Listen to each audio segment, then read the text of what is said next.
अपन ने बात की थी कल कि आज हम जो टॉपिक पढ़ेंगे वो टॉपिक पढ़ेंगे हम अपना समास। किस टॉपिक की बात कर रहे थे अपन? समास। समास को पढ़ने से पहले हम हिंदी व्याकरण में जो शब्द संरचना की प्रक्रिया है, शब्द निर्माण की जो प्रोसेस है, उसके बारे में हम थोड़ा सा समझने का प्रयास करते हैं। हिंदी व्याकरण में जब हम बात करते हैं हिंदी में शब्द संरचना की, किसकी बात करते हैं? शब्द संरचना की।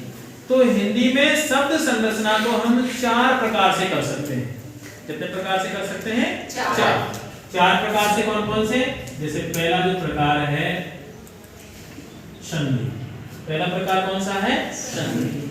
संधि के द्वारा भी हम नए शब्दों का निर्माण कर सकते हैं। कैसे कर सकते हैं? कि जैसे अपन देखते हैं कि हमारे पास में 2 शब्द हैं। एक शब्द है हमारा विद्या और दूसरा शब्द है क्या है हमारा? आलय। दूसरा शब्द क्या है हमारा? आलय। दोनों शब्द अलग अलग हैं। विद्या का मतलब ज्ञान, आलय का मतलब घर। आलय का मतलब घर। अगर इन दोनों शब्दों की हम संधि करें, इन दोनों शब्दों की क्या करें हम? संधि। तो नया शब्द आता है हमारे पास में कौन सा? विद्या।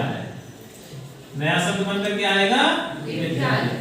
अर्थात वह स्थान जहां जाकर के या आकर के हम विद्या ग्रहण करते हैं, शिक्षा ग्रहण करते हैं, वो क्या कहलाता है? विद्यालय। ठीक है। दूसरा समास के द्वारा,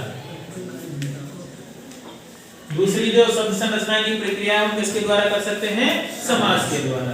समास के बारे में अपन पढ़ेंगे भी, समास कहते किसे हैं, लेकिन शब्द संरचना में इसकी जो भूमिका होती है, शब्द संरचना में इसकी जो भूमिका होती है, उस भूमिका के बारे में। जैसे मान लो 2 शब्द हैं हमारे पास में। 2 शब्द कौन कौन से हमारे पास में? जैसे एक शब्द को लिख दिया हमने रसोई। एक शब्द कौन सा? और दूसरा लिख दिया हमने घर। दूसरा क्या लिख दिया? घर मतलब रहना, और रसोई का मतलब वही भोजन। होता है नहीं होता है? अब जब इन दोनों शब्दों को हम एक साथ लिखते हैं तो नया शब्द बनता है हमारे पास में क्या? रसोई घर। अब रसोई घर किसे कहते हैं? वह स्थान जहां पर रसोई बनाई जाती है। क्या कहलाता है वो?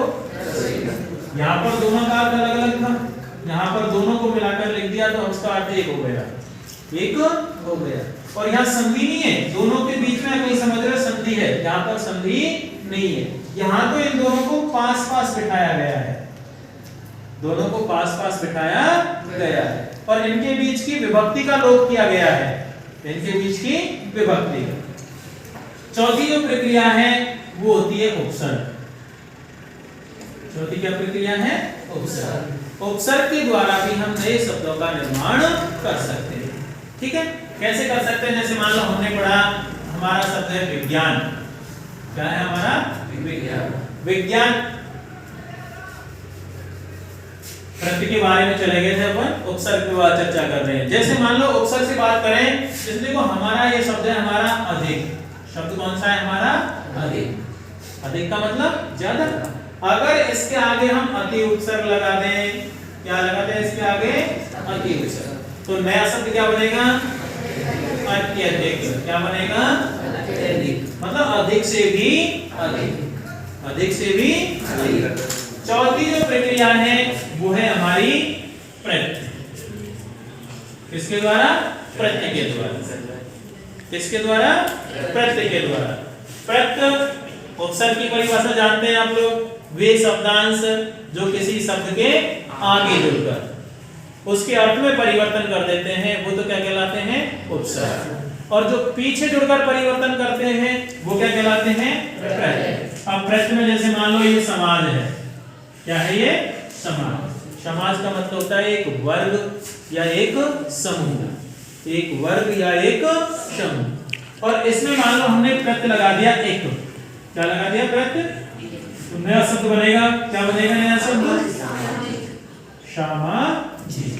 समाज से संबंधित, समाज से संबंधित। तो ये तो हुई हमारी हिंदी व्याकरण में शब्द संरचना, शब्द के निर्माण की प्रक्रिया, कि इनके द्वारा हम शब्द, नए शब्दों का निर्माण कर सकते हैं। समास की बात करें, देखो समास समास का जब हम संधि विच्छेद करें तो इस समास का संधि विच्छेद होता है सम प्लस आस। सम प्लस आस। सम का मतलब समान, या हम यहाँ सामान्य लेकर लेंगे पास, नजदीक, पास या नजदीक। और आस का मतलब होता है बैठना। आस का मतलब क्या होता है? बैठना, है ना। देखो आस से कई शब्द बने, जैसे आसन, आस से क्या बन गया? आसन। क्या बन गया? आसन। आसन यानी समीप भी होता है ना, निकट, निकट भविष्य में होने वाला। और आसन बैठने का जगह, बैठने की प्रक्रिया होती है, वो क्या कहलाता है? आसन। तो आस का मतलब यहाँ बैठने से लेंगे और सम का मतलब पास। संधि विच्छेद किया है, लेकिन यहाँ पर संधि विच्छेद है नहीं, संधि है नहीं दोनों में, ये तो संयोग है। क्या है ये? संयोग। देखो मैं आ मिलाया है, मैं आ मिला, मात्रा तो लगाई है इसकी, आ की मात्रा इसमें, तो क्या बन गया ये? समास। अगर हम समास शब्द के विलोम के बारे में बात करें, समास शब्द के विलोम के बारे में बात करें, तो समास शब्द का जो विलोम शब्द होता है वो होता है व्यास। क्या होता है? व्यास। विग्रह जो शब्द होता है, विग्रह, इसका विलोम शब्द नहीं होता। विग्रह विलोम शब्द होता है किसका? संधि का। विग्रह किसका विलोम शब्द होता है? संधि का। संधि का दूसरा विलोम शब्द होता है विच्छेद। कौन सा होता है? विच्छेद। लेकिन विग्रह सबसे सटीक इसका विलोम शब्द सही है। अगर उसमें आते हैं, दोनों आते हैं, अगर मान लो विग्रह भी आ जाए और विच्छेद भी आ जाए, विग्रह भी आ जाए और विच्छेद भी, तो हमें कौन सा सही करना है? विग्रह। अगर मान लो विग्रह नहीं आए और विच्छेद आए, तो विच्छेद तो सही करना ही, करना पड़ेगा, नहीं करना पड़ेगा। तो ये तो हुई विलोम शब्द की बात, ठीक है। और इस शब्द को निर्माण हुआ है वो शब्द संरचना के बारे में अपन बात कर चुके हैं, ठीक है।